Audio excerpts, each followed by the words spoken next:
Good day everyone. Samahan niyo ako today. Meron tayong tuturuan ng photo booth, no?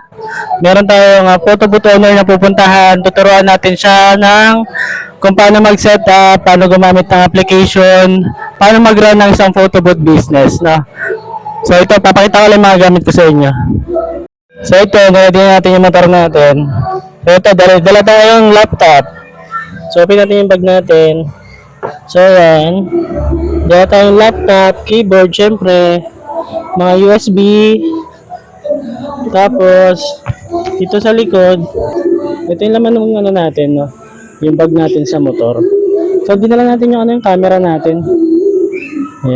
Yan. Para kung sakali may hindi gumana, so magagamit yung camera natin, or baka sakali makapag-shoot pa tayo dun sa labas. So ayan, alis na tayo, punta na tayo dun sa ating tuturuan na photo booth owner, no? Samahan niyo ako, tuturuan ko rin kayo para malaman yung proseso kung paano yung pagtayo ng isang photo booth business.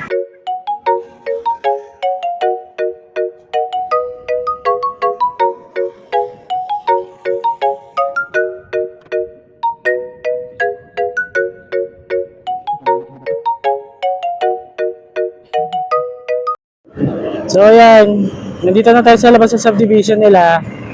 Ayan, papasok na tayo sa subdivision nila, no? Papuntahan natin. Let's go. So ayan, malapit na tayo. So ayan, malapit na tayo kay Sir Jadley Fernandez. So recap lang tayo, magpapaset up sa atin si Sir Jadley ng photo booth business niya. So ang gagamitin nilang camera is Canon R50 na kit lens, tapos meron siyang C-stand na heavy duty, tapos may camera clamp, Ulan C, saka IPS monitor.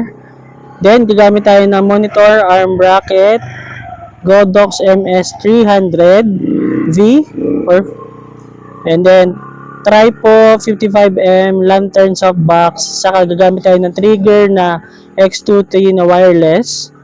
Saka gamit din tayo ng cable ng micro HDMI to HDMI, at saka yung USB Type-C to C na high data transfer, saka isang dummy battery, no? So ito yung mga gagamitin natin, no? So abangan nyo, tara, papunta na tayo kay Sir.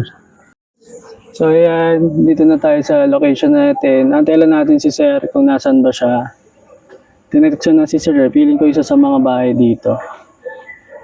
Tignan natin yung mga gamit niya. Tanong natin kung okay lang video. So ang init, papawisan na tayo. Sir, video lang ito, okay lang? Sige. Ito nabitin natin si Sir. Ay Sir, morning po. Si Sir yung magpapa-set up sa atin ng photo booth niya. No, Sir. So sa taas tayo pupunta, Sir, na. Sige, ito tayo. Okay, tala. Dahil first time niyo po sa business, no? Opo. Okay. Sa linggo pa lang? Sa linggo pa lang po. Okay. Ayun.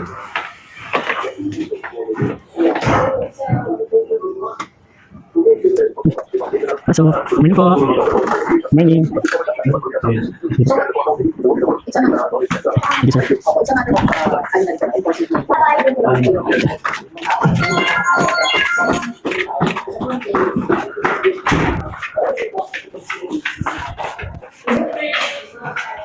Lapit lang din pala kayo, sir. Nabuti na lang. Yan lang din ako, barangay Inarawan lang din. Sa may Boso-Boso banda. Okay. So yun pala, sinetot na pala ni sir yung yung ibang gamit na, no? Ito na. Pero rin kayo, nag-picture naman din. Oo, sir.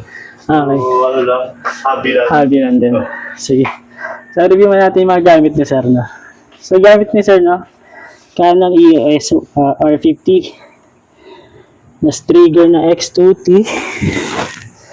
Laptop natin, no? Envision na 24 inches, sir. Opo. Same lang din nasa bahay ko. Kasi yung 27 parang Laki masyado. pag nilagay ko siya dito. Oo. Eh, yung bracket, wala pa, hinihintay. Anong bracket? Ay, yung bracket dun sa ano? Bracket ng monitor. Okay. Dito siya nakalagay. Dito siya nakalagay. Oo. Dito yung camera. Para pag yung picture, kita niya kagad Oo. yung view. So ito yung gagamitin strobe flash na MS300, no?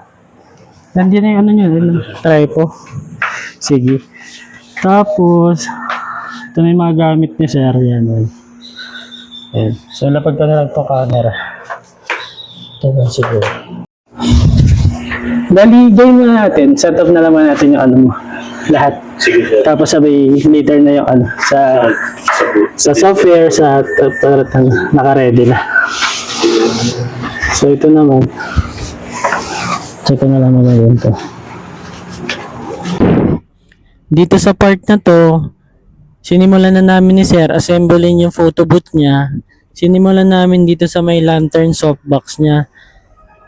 So ayan, pagka magtatayo kayo ng photo booth, dapat yung height netong lantern softbox is at least mas mataas sa inyo. Tapos naka 45 degrees siya pababa. Yun yung tamang sukat po nito or ano, yung tamang taas po, no.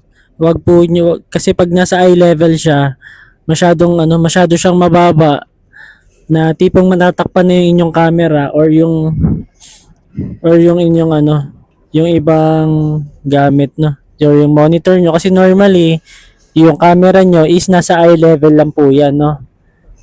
Kaya pansinin nyo, tinaas namin yung softbox ni sir or yung lantern na yan. So at least siguro nasa ano siya, kung ano nyo, no, nasa 6 feet, ganun. No, tantyahin nyo ano yung lampas sa inyo. Tapos naka 45 degree. Tapos, yung camera po ninyo, pagka i-place nyo na po is at least eye level po. No? Tapos kung meron example, nasa event naman kayo, may mga bata naman, siguro isasuggest ko magdala na lang kayo ng ano, ng yung upuan or yung customized na upuan para dun sa mga bata na pwede nilang tapakan para hindi niya kayo masyado mag-a-adjust dun sa camera ninyo. Or kung yung mga natitilt yung camera nyo, at least hindi siya masyadong nakayoko, no? So, gumamit kayo or magdala kayo ng props na upuan na pwede nilang tapakan kapag masyadong maliit yung bata, no? So, dito sa part na to, pinag-uusapan namin ni sir yung mga pinaplano namin, kung ano yung mga gagawin regarding sa mga equipment niya, kung ano yung pinakaplano ng photo booth business niya.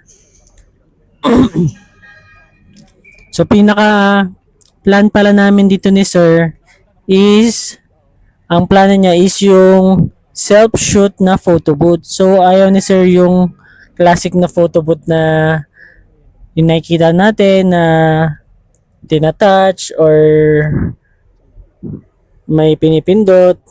So bali dito, ang plano namin ni sir is parang may ginagaya si sir, may reference si sir ng photo booth niya.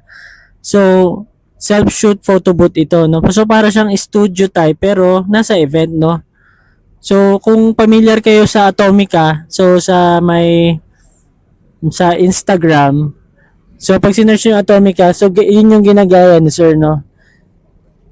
So kaya kung mapapansin nyo, kung ano yung mga equipment na meron si sir, yun din yung mga gamit nung nasa Atomica na ginaya din niya. Tapos, ibig sabihin, ang gagamitin yung trigger dito sa photo booth ni sir is, meron tayong remote, no? Yung remote na Bluetooth. Or pwede rin yung mga DSLR na remote, no? Yung may mga transmitter, may ganon. So, ayan. Since naayos na namin yung lantern ni sir, yung softbox niya, ito piniprepare na namin yung ano, yung laptop. Since naka-ready na kasi yung iba, no? So, pansinin nyo, nasa yung monitor ni sir kasi wala pa yung bracket, no? Nasa on the way pa lang. So, so yun, niready na yung, ano, yung monitor niya yung nandun sa gilid. Tapos yung laptop. Tapos ako naman, i-ready ko lang din yung software maya-maya. Tapos, para ma-setup na maayos, no? So, wala dito sa part na to, yung sa photo booth, sir, wala namang gagamitin na ano, na backdrop, no, as testing lang, no? As for, ano lang naman to, for testing pa lang, or for setup pa lang. So, ayan. So, nandito na tayo sa may laptop natin. So, isi-set up na natin yung ano niya, yung DSLR boot. So, this time, sinimulan namin gumamit ng crack version, no? Pero since may pinaplano si sir na ano na which is hindi natin magawa sa crack versions, so sinuggest natin na mag-register na lang din si sir sa ano sa may subscription base since yun naman talaga din yung plano nila kapag nag-start na yung event nila or yung proper na event nila, no? Yung official na. Since lalo ng maraming magandang features, yung mga subscription base, lalong-lalo na dun sa may quick sharing ng photos ng mga kliyente, sa QR code sharing, no? Yun yung mga isa sa importante kapag ka mag-e-event ka, lalo na kapag ka mga big event yung mga kukunin nyo, no? Kasi yung sa pricing ng photo booth ni sir, hindi ito yung sa normal na photo booth natin, no? Since may ano nga sila, may reference nga sila yung sa Atomica. So yung pricing nila, medyo angat din sa iba. Tsaka yung lahat ng gamit ni sir is lahat yung ginamit natin dito is brand new. Bukod doon, kung mapapansin nyo, iba nga yung setting ng photo booth dito ni sir, which is yung self-shoot na photo booth.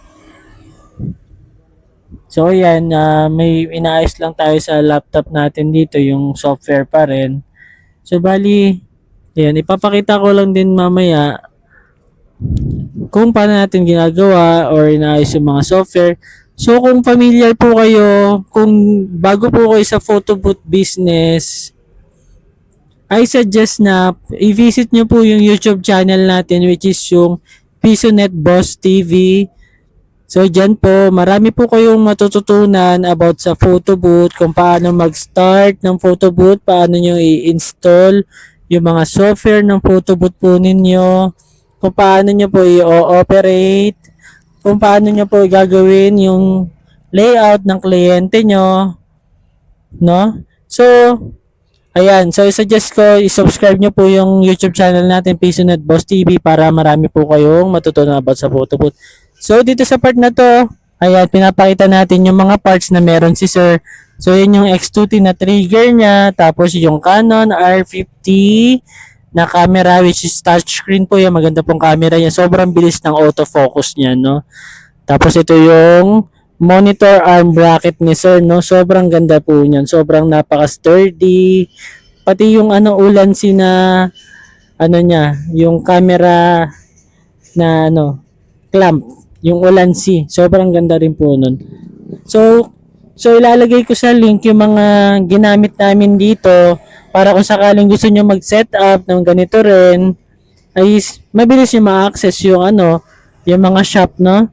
So dito sa part na to, tinetesting namin ni sir yung kanyang self-shoot photo booth. So gamit yung kanyang camera na R50, tapos meron tayong Tripo 55mm na lantern softbox, tapos naka X2T tayo na wireless trigger, tapos nakadami battery na rin tayo dito para wala nang palitan, no? Ayan, so gamit nating monitor dito is yung 24 inches na frameless, tapos yan, kung nakikita nyo, pakita ko yung output ng print ni sir. Ang gamit pala nating dito, yung print, ito, pakita ko sa inyo, ito yung itsura ng photo booth software. So sa crack version, DSLR booth siya, ang pangalan niya. Version 7, version 6. Pero kapag nag-subscribe kayo, bago na po siya, no? So, bago na yung logo niya, kung papansin nyo, kulay pink na siya. Tapos, ang pangalan ng software is Lumaboot, no? So, ito, tinetesting na natin siya ulit, yung self-shoot photo booth ni sir. So, ito, kung mapapansin nyo, no? Sobrang ganda nung setup ni sir. Sobrang ito pang corporate talaga. So ito yung printer ni sir, yung DLP, no? So kung mag-order kayo nito, meron sa online net, nasa around 60k yata to kung hindi ako nagkakamali bilo ni sir, no? Tapos yung printout niya, sobrang solid. Tapos ayan, so makikita nyo, sobrang ganda, sobrang solid ng print. Medyo pricey lang siya pero sobrang sulit yan kapag nag-event po kayo. Hindi hindi kayo mapapahiya sa mga kliyente nyo po, no? So yan, DNP na printer po, no? Yan ang setup ni sir. So kung gusto nyo ganitong setup, ayan, kung malapit kayo sa akin, kung malapit po kayo sa Antipolo, pwede nyo akong i-DM, tapos setupan din natin ng ganito. Tapos, ayan, gamit natin dyan na Strobe is yung MS300, no? Meron tayong X2T na trigger, Canon R50 na camera, naka-C-stand heavy duty tayo, tapos naka-Ulanzi tayo na camera clamp, and meron tayong monitor arm bracket, no? Sobrang sturdy ng mga bracket na yan. Ilalagay ko yan sa link para kung gusto nyo magtayo ng ganitong setup, is mabilis nyo lang po makikita, no?